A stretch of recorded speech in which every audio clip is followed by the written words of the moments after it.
Welcome back to the Nintendo Wiretap.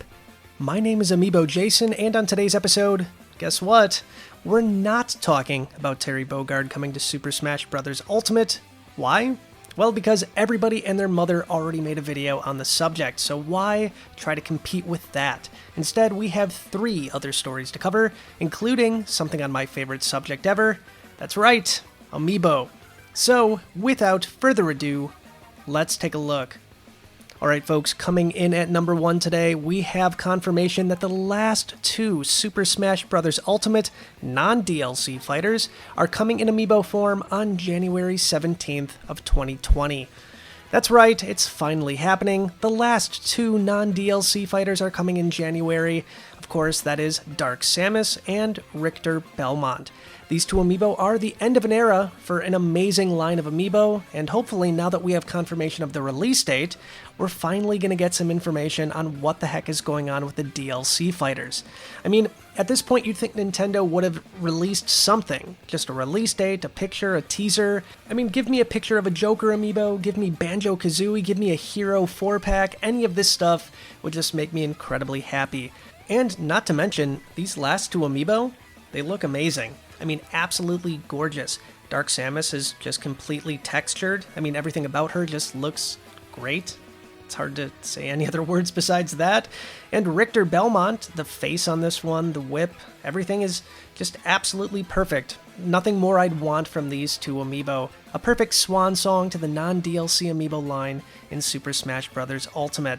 But there you go, folks. And the good news is, too, if you do want to pre-order these, Best Buy opened up pre-orders on both of these Amiibo earlier today.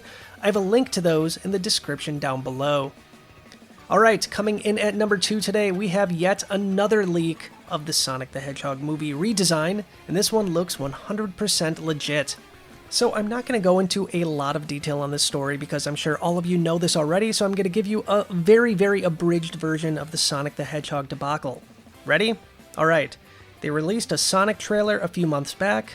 Sonic looked terrible, everybody hated it, they went back to the drawing board, and here we are now. It looks like with another look at what Sonic is going to look like, and it looks pretty darn great. Now this image essentially came from the website Tales Channel. You might know who they are. I mean, an absolutely amazing Sonic fan site. And from what they say, they actually have confirmation this standee that's coming to AMC theaters is the real deal. And Sonic looks absolutely amazing, 100 times better than the version that we saw before it. I mean, he's got gloves, his shoes look better, his eyes are absolutely on point. I have 0 complaints about this redesign, and that's saying something. I'm not a big Sonic fan, but I'm definitely going to be in the movie theater the weekend this thing comes out.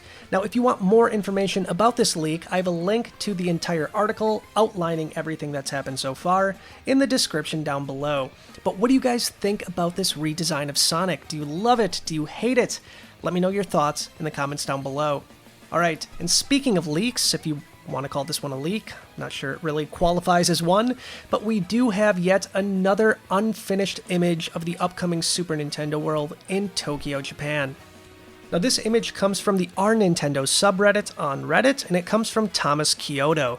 This is showing what Super Nintendo World looks like, at least right now, and it's just everything I would hope it would be. It's perfect, it's gorgeous, the trees look great, the hills look amazing, there's a POW block, there's a brand new question mark block, and of course, on the very, very tippy top, we have the Mario flagpole. Everything about this is just right out of my dreams. I cannot wait for this thing to finally open up to the public, and luckily, we have very little time to wait as Super Nintendo World opens in Universal Studios in Tokyo, Japan in spring of 2020. So very, very little time left to wait. But what do you guys think about what at least the park looks like right now? Are you excited? Do you plan on going? Are you just going to wait for this thing to come to the US, which it's supposed to in the next few years too? Let me know your thoughts in the comments down below. And that's going to wrap up tonight's Nintendo Wiretap. I'll see you soon with yet another episode, but as always until then, stay wired in. Bye guys.